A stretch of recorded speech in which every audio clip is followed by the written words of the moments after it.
following program on Ada Derana 24 is classified for general audience. It is intended for all ages. It contains little or no violence, no strong language, and little or no sexual dialogue or situations.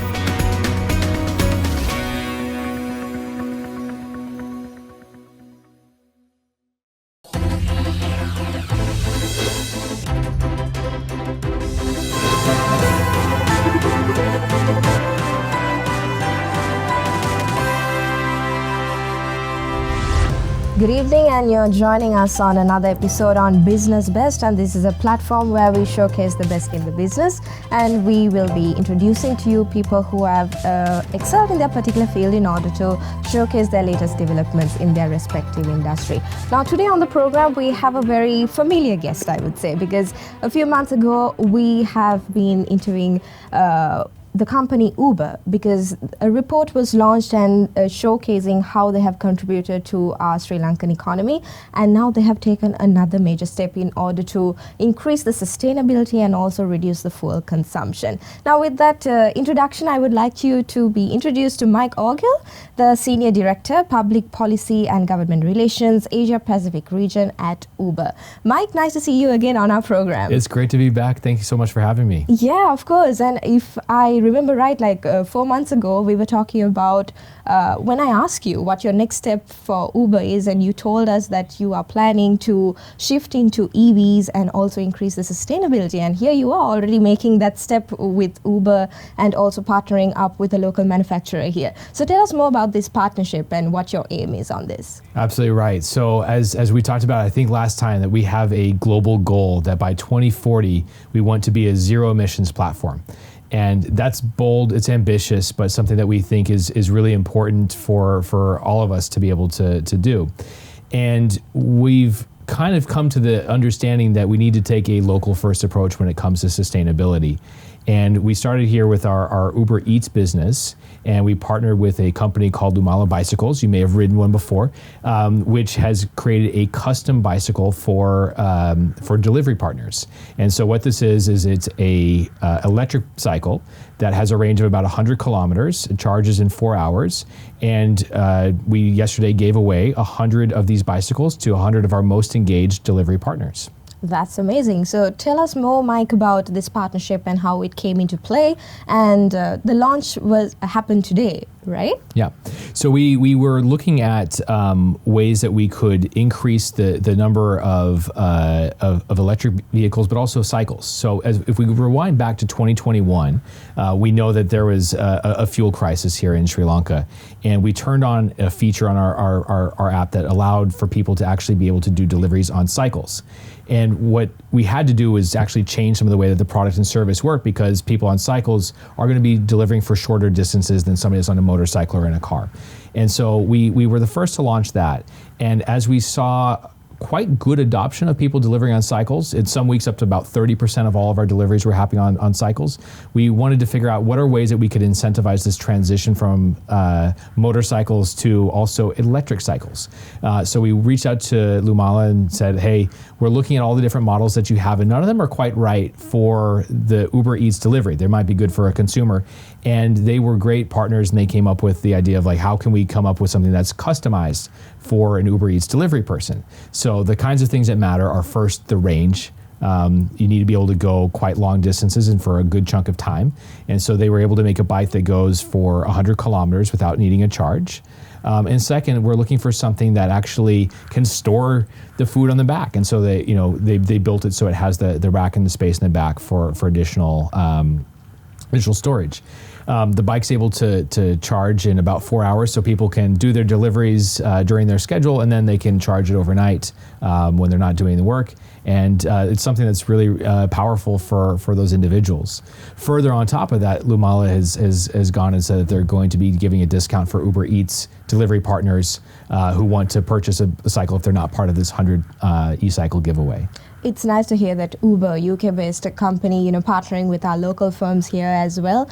But I want to ask you now, is the transition to cycling going to stay in the future as well? Or is it just a target that you all have put in place just to solve this in time for this economic crisis, the fuel crisis? It's a great question. I think it's part of our long-term future. As we look at not just Sri Lanka, but we look at other places in the world, we're seeing cycles really developing, but also we're seeing e-cycles and e-motorbikes, e-scooters really serving as a growing, platform for delivery everywhere in the world.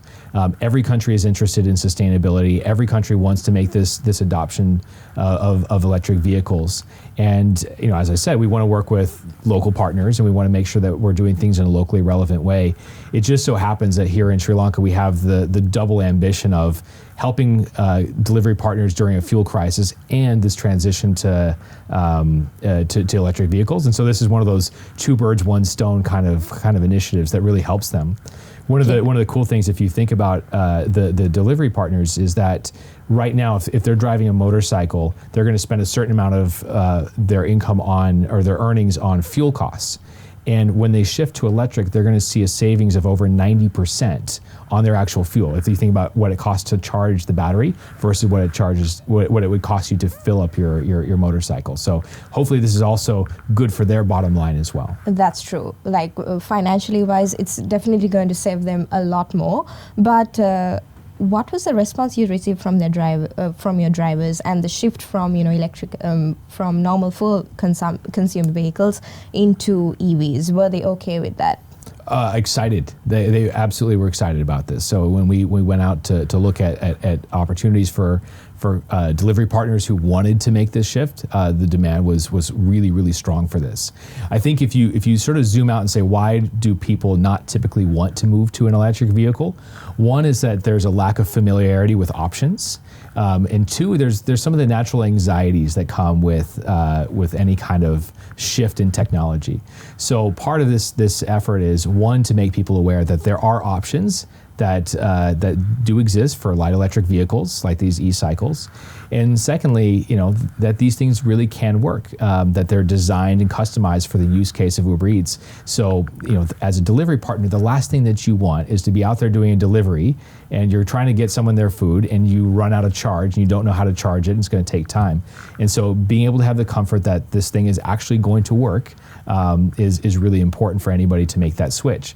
And so I think with this particular partnership, we've got the excitement right, we've got the awareness right, and we've also got the product right that's going to be able to work for them. Yeah, definitely. Awareness is very important, especially for the drivers also. When considering the mindsets here in Sri Lanka also, a lot of people are not willing to adapt or change. Like there's this comfort zone that we're all comfortable in. So that change, it's nice to know that the drivers are willing to make this change as well. So how is this going to mainly affect the contribution to our economy per se, the Sri Lankan economy? Well, I mean, as we talked about last time, the contribution to Sri Lanka's economy from the delivery business has been quite substantial. And we're talking large numbers, and the contribution comes from the impact to the merchants, the restaurants who are able to sell incremental orders. It's impact that comes to the people that are actually able to make earning opportunities from being able to do the deliveries. And then also comes from the consumers who are able to save time and gain efficiency in their own lives. And so you see that economic activity come throughout. But I think if you look at sort of what's incremental here from the electric vehicle perspective, one is that we're seeing the growth and adoption of a new sector and industry. So it's very cool that Lumala is manufacturing these electric cycles here in Sri Lanka. And so hopefully this is, helps them along their way, and it also helps the broader ecosystem around electric vehicles to grow. And then also, look, I hope that, one of my hopes here is that, by consuming less fossil fuels, that this is good. Where there's a shortage of fossil fuels in the country, we're able to put those fossil fuels to work elsewhere, and these people are able to power their vehicles in a more sustainable way. Tell me your journey with the partnership with our local manufacturer here. Has it been easy working with them, or do you think we can expect more partnerships from Uber as well with other local manufacturers? Yeah, absolutely. So I mean, I think it's been a really good partnership. I think our experience has been very positive.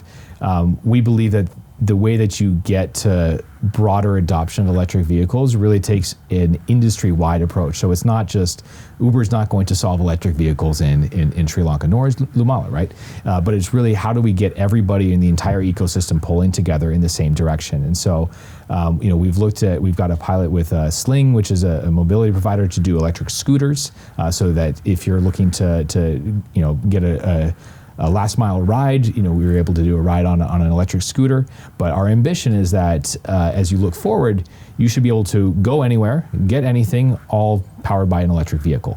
And hopefully there's more, that the industry and the ecosystem continues to grow. And so I'm hoping that there's more partnerships that we can come back and talk about in the future. Yeah, definitely. And we are hoping for that as well. So before we continue with our discussion, we have to go into a short commercial break. We'll be back soon. You're watching Business Best.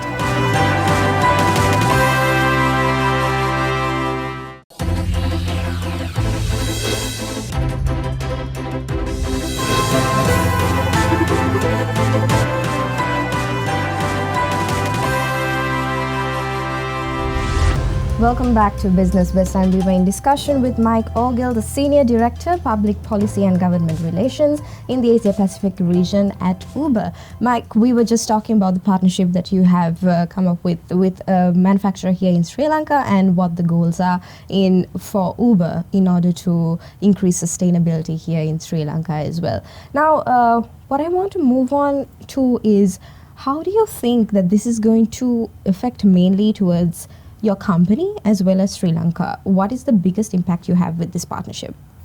Yeah, I think the biggest impact that we'll have with this partnership is really around making it easier for our couriers and our delivery partners to be able to deliver stuff in an affordable and effective way.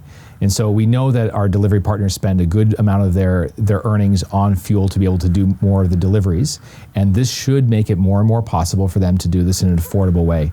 Also, we know that cycles are great, and they are the definition of a zero emission vehicle, but certainly being able to go a further range on a sustainable vehicle makes it better and easier for our partners to do those deliveries. Now, that's important for us because we want people to be able to reliably get the things that they ordered. And so this should be able to help improve the reliability in a sustainable fashion for our delivery partners. As an entrepreneur, Mike, now beyond Uber, if you say now Uber is already taking steps in order to increase sustainability here in Sri Lanka. So what are the other areas do you think that we as a nation can improve sustainability in?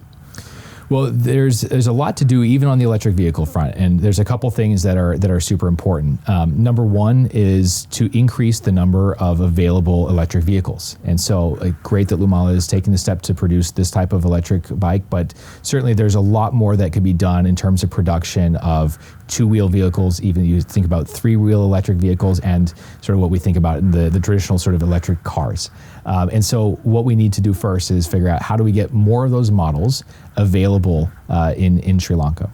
The second thing is that a big challenge that every country has when it comes to electric vehicles is the cost of electric vehicles.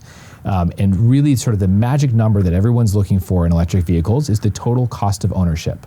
And so what we're trying to figure out is over the life cycle of a vehicle, which will be cheaper, an internal combustion engine, a traditional car, or will it be an electric vehicle? Now we know that there's fuel savings from an electric vehicle versus an internal combustion engine car, but typically to buy one of these cars in the first place, it's more expensive. And so we need to find ways to bring down the cost of purchase of an electric vehicle. And so there's a bunch of different ways to do this. One is through subsidies, there's tax incentives, there's initiatives by corporates like Uber to either discount or give away these types of vehicles. We need to figure out how do we reduce that total cost of ownership for electric vehicles such that the switching cost becomes much, much easier. And then finally, the third thing to be thinking around is charging infrastructure.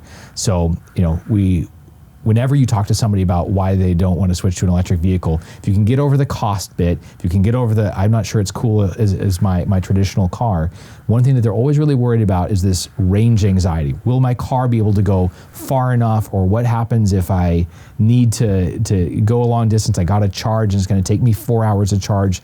Those sort of issues are there. And so really as countries, we need to figure out how do we develop the right kind of charging infrastructure such that people get rid of that range anxiety, so that they know that no matter where they are, they're only a short distance away to a charging station, or there's other really cool technologies out there like battery swapping, where you can actually just go pull a battery, stick it in your vehicle, and keep moving. And so those are sort of three areas I think we could really look at in Sri Lanka, but not just Sri Lanka. Everywhere in the world is grappling with this particular issue. All right. Now, you mentioned in the first segment by 2040, you all have the aim of going completely electric on the vehicles also. So do you think, like, with the current crisis here in Sri Lanka, with the fuel crisis and all the political scandals which is happening here, do you think that timeline is realistic for you all to achieve? Yeah, I think Uber is a kind of company that likes to set bold and audacious goals. They make us, I'd say, uncomfortably excited because they are challenging, but I think that they are possible.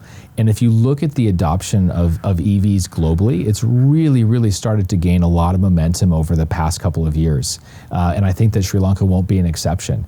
You're seeing the government's pushing for electric buses. We're seeing electric vehicles at the two-wheel level. We're hearing things about fleets of three-wheel electric vehicles that are starting to be produced. You're starting to see conversion processes that are reducing in cost. So you could take a three-wheeler or a two-wheeler and take it into a shop and get it converted for not that much money. And so you're starting to see the technology is catching up with the ambition here. And so it's going to require a lot of concerted effort from companies like Uber and many others in the industry to really push the agenda along, but we're happy to be part of it. And I think that 2040 is an ambitious but achievable target for us. All right. So what were some of the challenges you faced when partnering up and setting up these goals? What were the challenges you thought that you would face, or in the future maybe? Well, we set up some of these goals a couple of years ago, and we built the goals without fully having the roadmap of how to get there. And so we have had to sort of go along and to run pilots, to find partnerships, to develop the ecosystem in each of these different countries that are out there. Now, some countries are well on their way towards a full electric vehicle transition, and you can see that in some countries it's going to happen faster than others. But really it comes down to, will the technology be there? Like, will there be electric vehicles that can be priced at the same point or cheaper than internal combustion engine vehicles? And then I guess the other part is, are people going to be able and willing to make the switch? And what can we do to reduce all those different barriers? So I think it's the challenges still remain, and we're trying to tackle them one at a time. But fortunately, I think everybody in the world is really interested in this particular transition, and we're eager to play our part as well as we go along it. Do y'all have any strategies in mind in order to convincing people to make this switch? Well, we do a number of different things to help our delivery partners as well as our drivers make the switch. So one of the things that we like to do is we try to raise awareness about the options and availabilities that are out there. Second thing is we try to really create partnerships with different electric vehicle manufacturers. So for example, in the US, where I'm from, we did a partnership with the company Tesla along with Hertz. And what we did is we worked to procure 200,000 Teslas. And the idea here is that Hertz was going to be able to lease these vehicles out to Uber drivers. And this now makes it much more available and accessible for an Uber driver to be able to do a lease versus having to buy a Tesla up front. And by us going and helping with the procurement of this large number of vehicles, you're able to drop the cost down quite substantially. So it makes it more affordable for an individual Uber driver to go and make the switch to a fully electric vehicle. And then they look at the costs and say, well, the charging is going to save me a lot of money, and so my monthly costs now are almost equal as being an internal combustion engine, and plus it's a Tesla, and that's pretty cool. And so then you see them wanting to make these shifts. And so in every country we operate, we try to say, okay, what are the different levers that we could pull here that are going to incentivize someone to make those switches? So in Australia, we do service fee reductions to actually say, for the next year, if you bring an electric vehicle onto the platform, we're going to cut the service fee that Uber charges by a certain percent as an extra bonus for you bringing the electric vehicle on. Or we'll launch things like Uber Green, which are services where you can, as a consumer, you can say, I only want to ride an electric vehicle, and you get an electric vehicle. So we do these types of things to really create the right incentives for the drivers to make the switches over to electric vehicles. So I think in Sri Lanka, this is the first step you all have taken in terms of increasing sustainability. Yeah, so this is the big first step for us. That's right. All right. So other than the 100 bikes which have been donated to the drivers, completely free. What is the next step that Uber plans to take? Well, certainly we're trying to encourage other drivers to make the switch as well. So as we mentioned, Lumal is going to be doing discounts on the bikes for other Uber drivers. And so our hope is that now that we've launched this, we're able to push out the awareness and hopefully encourage others to make the switch. But I hope that this is not the end. This is really the first step, and hopefully more partnerships and more initiatives coming in the future. So, like across both your business verticals, do you think just the bicycles why did you think that the bicycles was the first step for y'all to start? It's a good question. I think it was probably the most obvious and lowest hanging fruit, particularly during the fuel crisis, where we had already made the switch from motorcycles to launching regular cycles. And as we listened to our delivery partners, hearing that the challenge was, man, this is hard work to have to cycle around and to do these deliveries. And it kind of came very naturally that you'd say, well, is there a way to make these cycles a little bit, add a little bit of power to them? And so pushing the e-cycles was a really natural first step for us.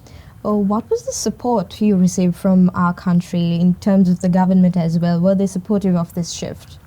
Absolutely. So this past week, I've had the opportunity to brief a number of government officials on what we're planning to do here, and the response has been very, very positive. I think we like lots of support from them in terms of what they've had to say. They've been connecting us with other officials who are responsible for some of the electric transition that we have, and so really, really, really pleased to see the warm response that we've had on this particular initiative. That's amazing. Well, unfortunately, we are running out of time on our program as well. As my last question, what are your future plans? Now, I know in the last program also when I asked you what your future plans were, you were like, you told us that you want to increase the sustainability here in Sri Lanka, and here you are making that step. So what is your next step?